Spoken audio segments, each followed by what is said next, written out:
One more. Yan. Kasi nung pinipresent namin to sa DA, sabi ng iba, ayaw namin ng philosophy. Bigyan na lang kami ng checklist. So we translated the philosophical strategic formulation into a checklist. Para ang tanong nila, paano ma-approve yung aming project? Basta may checklist na 5. So also for NGOs, NPOs planning to present project proposals to the DA under Pinoy, you must follow the 5 checklist. So the first checklist, which is very close to inclusive, it must be broad-based. Actually, sabi nga ng isa, wag na lang broad-based, gamitin na natin yung PDP, inclusive growth. Hindi, why broad-based? Please wrap up in 5 minutes. When the new DA leadership came in, they found out na 30 to 35% lang ng farmers ang inaabot ng DA services. So sabi na, pag broad-based, tamaan natin yung maliit, pero meron namang middle at saka large. So ang idea, mag-equitable, proportional. So hindi naman sinasabing maliit lang. Pero ang tanong is, dapat appropriate sa small, sa medium, sa large. So, itong isa, baka is more market assistance, ito hanggang capacity building. So, ang idea is specify. Ngayon, I'm not saying all of this is happening, but I think this whole idea of targeting, where should government be intervening? At what form, no? Next, and this is the more important, yan. For a long, long while, government intervention in DA was on the production side. So ang idea ngayon, if you use kind of the usual buzzword, is whole value chain. No? Although that time, again, when I was listening to them debating, I remember that time, I think process started from seed to market. Sabi ng Bureau of Soils, paano yung soil? Sabi naman ng isa, market lang hanggang plate.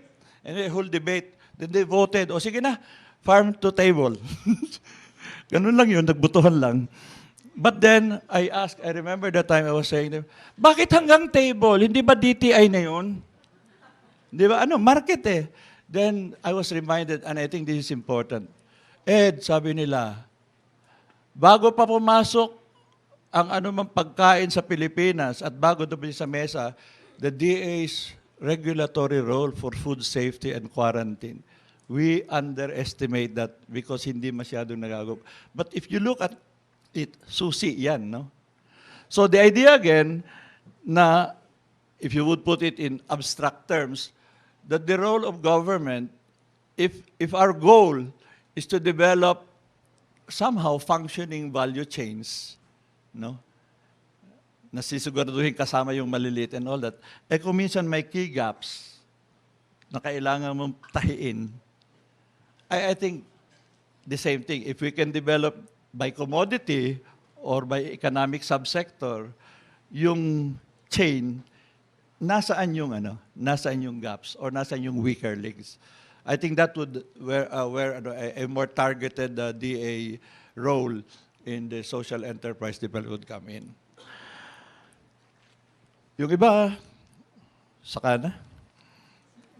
Hindi, because I want to focus on ang lumalabas ngayon na key problems I think direct assistance in various ways to productivity, parang medyo systems are in place. Ang lumalabas is what they call nga economic incentives and enabling mechanisms, which is what? Simply, credit and procurement. The two sides. No? I mean, where is the government's role there? These are both markets, so primarily private yan, no? Pero you cannot also just leave that completely private. So paano yung tamang intervention ng gobyerno, government financing institutions, NFA, and others sa credit, sa procurement? Kasi when people ask, how do we ensure na yung magsasaka, itatanim talaga ituloy-tuloy? Sabi nila, simple lang, dapat kumikita sila. Pag hindi sila kumikita, after a while, magpapalit yan, maliban kung wala na siyang option. So how do you ensure kikita? Dalawa, no? Simple, gano'n naman dating role ng traders. Papautahan ka sa panahon ng mabilis yan, walang red tape and all that. Pagkatapos, bibili ako sa'yo. Pero sorry lang, hawak kita nun. So if you look at it, again, background, because a lot of theories and ideas come from personal experiences. When Secretary Alcala came in sa Quezon, sabi niya, saan ako mag-interview? Kaya inuna niya yung sentrong pamilihan eh. It was not to eliminate traders, as sometimes we activists say. Alisin lahat ng traders na yan. Inalis lang sila doon sa first part, from farm to the wholesale market.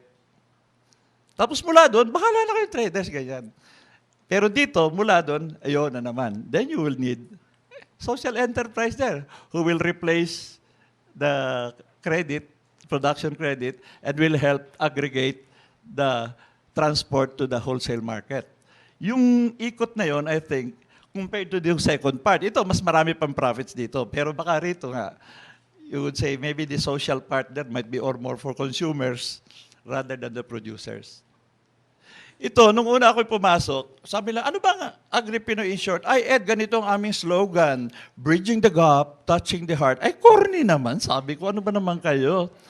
But you know, after 2 years, it turns out to be, to be the key. Not the technology, not the money. It simply, by the way, by June 19th, in Maguindanao, Secretary Alcala finished visiting every single 80 province for at least 2 days. And not fly in, fly out.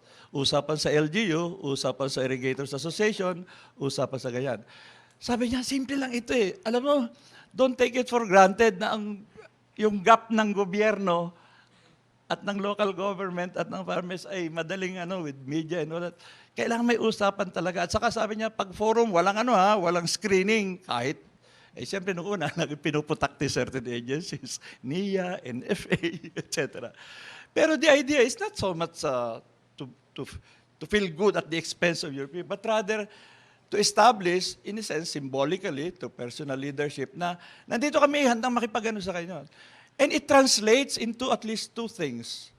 Surprisingly, a lot of LGUs started investing a bit more in agriculture and fisheries, which is crucial. But more important nga, various farmer organizations and all that started, na baka naman may pag-asa. It came at a certain point where they said, mukhang papel ko rito, theology na naman, no? Hindi as a factor, because when there was a market increase, sabi na, what could we attribute our intervention? When we came in July 2010, ubus na yung budget halos. The 2011 budget also was already set. So sabi lang, sa totoo lang, parang wala naman tayong masyadong nagagawa pa. Pero bakit sumisigla? Sabi niya, it's a subtle thing. Trust, confidence, market confidence. I mean, we talk of social enterprise, we talk of that. This is a fragile thing, and it's very hard to measure. But I think policies, pronouncements, programs should address that. Because at the heart of it are the human beings, the entrepreneurs, and the people. Pag yan ay down, or mas masyadong super, or worse, cynical, all the policies in the world will not produce better practices. But how do we do it without being mushy-mushy and vague? I don't know. Is that ang idea is, ba't nawala? Tuloy, yung touching gap, bridging the gap. Sunod. Ayan. Sunod. Yan, bridging the gap, touching the heart. But then, in his second year, sabi niya, tuloy pa rin yung touching the heart and bridging the gap, pero sabi niya, pwede ba susunod? Focus our minds, deliver results.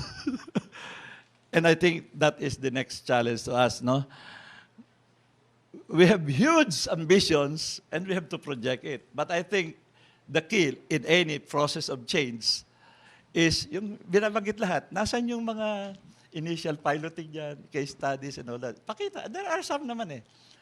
And to analyze na, if by hindsight, what could a law and its enabling mechanism have done not only, well, first to make this better, but hopefully, as we said nga, either scale up or replicate. It's better when you're not starting zero, but rather starting what's there, and then only do 2 things, replicate or scale up. So I would suggest then, at least in terms of DA's role, I don't think it has too many things it will initiate on its own. It's more a question of i-recognize where these spaces, crucial spaces for social enterprise role in developing these value chains come in, recognize, retoke ng konti, scale up, replicate. The challenge, to wind up again, I want to say that again, tama yung point ng ating taga-NEDA. Paano ngayon, in the light of a government that of course doesn't want to add more units, what do we scrap to build something related to SE? Or what can we identify among existing ones? It's neater if you had one, but maybe it's more realistic to identify which units in which agencies can be given a specific role as such in terms of supporting and promoting social enterprises. Otherwise, mangyayari sa atin is, again, we might have a victory of a terrific bill that is without appropriation and with no implementing agency. Or whose one implementing agency, bahala na siya, konti ang tao niya, wala siyang pera, and all the rest say, bahala na kayo yan.